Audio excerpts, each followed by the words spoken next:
Anda menyaksikan NTV Insight bersama saya Muhammad Irsal. Pemirsa, pemerintah terus memperkuat pelindungan masyarakat di ruang digital melalui penerapan registrasi kartu SIM seluler berbasis biometrik lewat pengenalan wajah atau face recognition. Sejak 1 Juli 2026, seluruh pelanggan baru yang membeli kartu SIM prabayar wajib melakukan verifikasi wajah sebelum nomor dapat diaktifkan.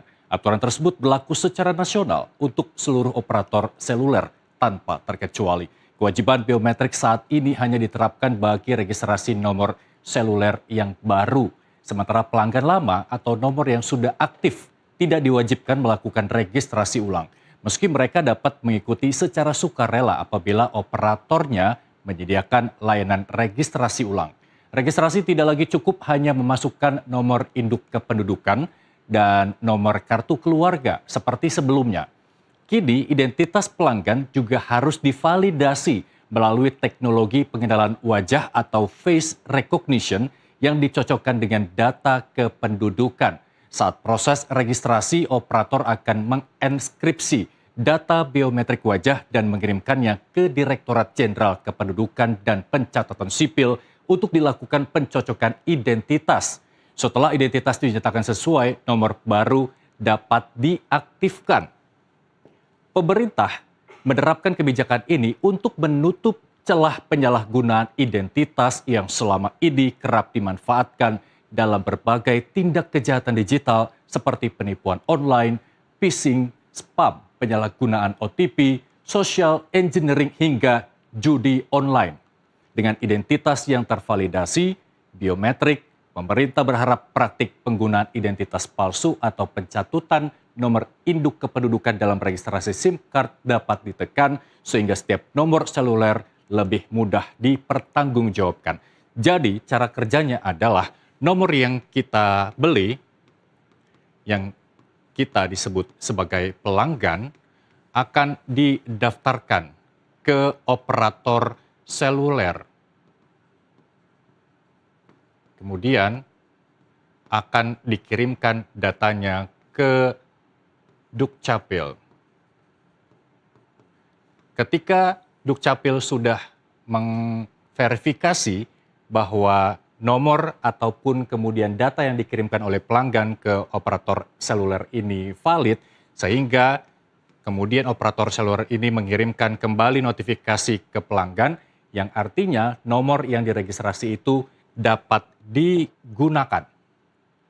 Kemudian aturan itu tertuang dalam Peraturan Menteri Komunikasi dan Digital Nomor 7 Tahun 2026 tentang registrasi pelanggan jasa telekomunikasi melalui jaringan bergerak seluler yang mulai berlaku secara resmi pada tanggal 19 Januari 2026. Peraturan ini diterbitkan untuk menggantikan ketentuan lama yang sebelumnya diatur dalam Peraturan Menteri Komunikasi dan Informatika Nomor 5 Tahun 2021 tentang penyelenggaraan telekomunikasi, khususnya pada bagian yang mengatur registrasi pelanggan.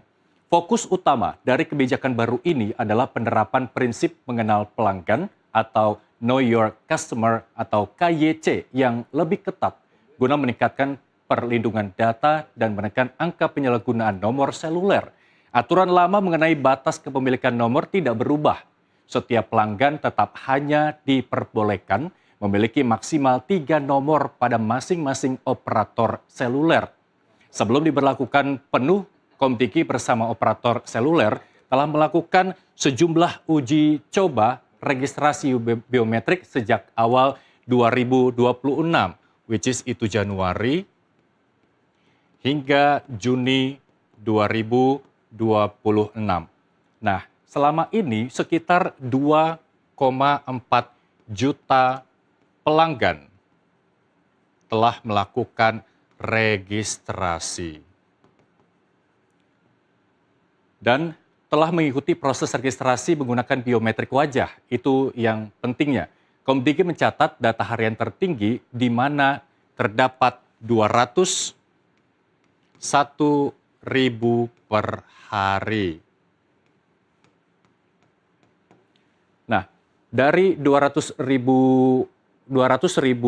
ini pelanggan operator seluler yang sudah melakukan verifikasi biometrik, artinya selama 14 hari mulai dari tanggal 1 pemberlakuan sampai tanggal 14 Juli 2026, setidaknya Komdigi sudah mengantongi kurang lebih sekitar 2.800.000 nomor pelanggan. Kemudian berkaitan dengan syarat, apa syarat untuk registrasi ini? Permen Komdigi nomor 7 tahun 2026 juga mengatur persyaratan registrasi berdasarkan kategori pelanggan. Ini kita bagi menjadi warga negara Indonesia dan warga negara asing. Untuk WNI membutuhkan nomor pelanggan atau NIK dan data kependudukan biometrik berupa pengenalan wajah. Sementara bagi warga negara asing membutuhkan nomor pelanggan, paspor, kitab atau kitas, sedangkan warga negara asing yang berstatus pengungsi menggunakan identitas pejabat UNHCR. Kemudian untuk registrasi ada biayanya atau tidak? Ini juga diatur dalam peraturan Menteri Komdigi nomor 7 tahun 2026. Setiap yang melakukan registrasi akan dikenakan biaya Rp3.000 per registrasi. Nah, biaya ini dikenakan untuk verifikasi data biometrik operator seluler ke Direktorat Jenderal Kependudukan dan Pencatatan Sipil Kementerian Dalam Negeri. Beban biaya tersebut tenang, tidak dibebankan oleh pelanggan, tapi dikenakan oleh operator seluler. Kemudian, siapa yang wajib registrasi biometrik? Registrasi SIM card menggunakan biometrik wajib diberlakukan bagi pelanggan yang mendaftarkan nomor baru mulai 1 Juli 2026. Kemudian, sementara itu pelanggan yang telah menggunakan kartu SIM sebelum kebijakan tersebut berlaku tidak diwajibkan melakukan registrasi ulang menggunakan biometrik. Penerapan aturan ini merupakan bagian dari penguatan prinsip Know Your Customer untuk memastikan identitas pelanggan yang melakukan registrasi benar dan sah.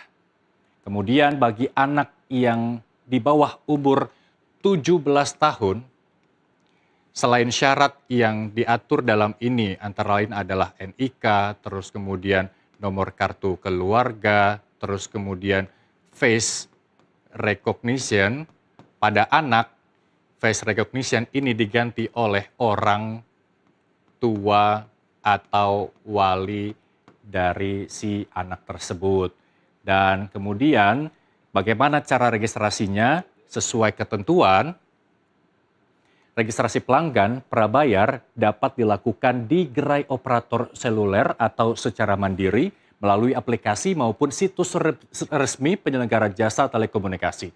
Pada proses tersebut, penyelenggara menerapkan verifikasi menggunakan teknologi biometrik berupa pengenalan wajah untuk memastikan validitas identitas pelanggan. Kemudian, apakah data biometrik yang diregistrasi di operator seluler ini aman? Dalam regulasi dijelaskan bahwa penggunaan data biometrik bertujuan mendukung proses validasi identitas pelanggan saat registrasi. Data biometrik wajah digunakan untuk pencocokan dengan data kependudukan sehingga dapat meminimalkan penyalahgunaan identitas dalam registrasi nomor seluler. Data biometrik wajah ini tidak disimpan oleh operator seluler maupun Kementerian Komunikasi dan Digital. Data tersebut hanya digunakan untuk proses pencocokan identitas dengan basis data Dukcapil saat verifikasi berlangsung. Bagi masyarakat yang akan melakukan registrasi nomor baru, pastikan telah menyiapkan dokumen sesuai kategori pengguna dan mengikuti prosedur yang ditetapkan oleh operator seluler. Dengan demikian, proses aktivasi kartu SIM dapat berjalan lancar sesuai dengan ketentuan yang berlaku. Selain persoalan teknis, pemerintah juga perlu membangun kembali kepercayaan publik terhadap pengelolaan data pribadi. Sistem baru ini meminta masyarakat menyerahkan data biometrik wajah kepada lembaga yang rekam jejak perlindungan datanya masih dipertanyakan oleh sebagian kalangan. Diharapkan ada audit keamanan secara berkala oleh lembaga independen. Transparansi dalam pengelolaan data biometrik ini serta penerapan Undang-Undang Perlindungan Data secara pribadi harus konsisten Aturan ini penting memperlihatkan kelompok rentan seperti lansia, penyandang disabilitas, dan masyarakat di daerah terpencil agar tidak mengalami kesulitan saat proses registrasi ulang.